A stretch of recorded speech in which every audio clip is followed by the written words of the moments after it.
When you think of the Library of Alexandria, what comes to mind? Probably a single, catastrophic fire that destroyed all the ancient world's knowledge, right? A tragic event that sent humanity back into a dark age. Well, what if I told you that's not really what happened? The story is so much more complicated, and honestly, even more fascinating. Let's start with what the library actually was. It wasn't just one big building filled with scrolls. It was a massive research complex, part of a larger institution called the Museum, or Shrine of the Muses. Think of it as the world's first university. Scholars from all over the Mediterranean world came here to study, debate, and write. It had lecture halls, gardens, a zoo, and of course, a collection of texts that was unparalleled. So, what happened to it? The popular story points to Julius Caesar in 48 BC. During his siege of Alexandria, a fire he set to destroy enemy ships accidentally spread to the docks and supposedly burned the library down. But contemporary accounts don't mention a great library being destroyed. Only some warehouses near the port that might have contained scrolls intended for shipment.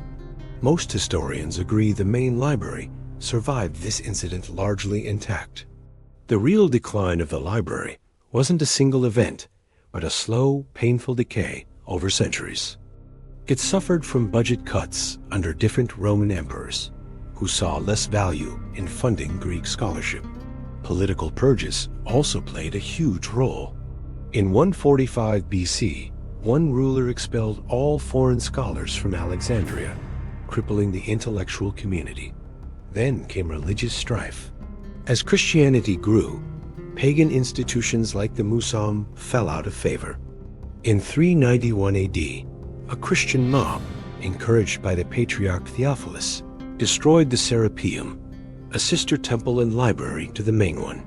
While this was a devastating loss, it likely wasn't the great library itself.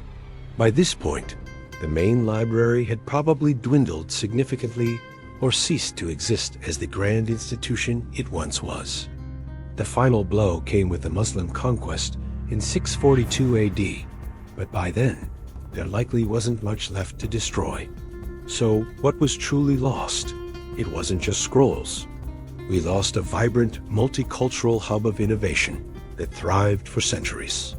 We lost the works of countless astronomers, poets, and historians. But most importantly, we lost the idea of the library as a symbol of a world committed to collecting and preserving universal knowledge. The real tragedy isn't a single fire, but the slow death of that ideal through neglect, politics, and intolerance. It's a powerful lesson for our own time.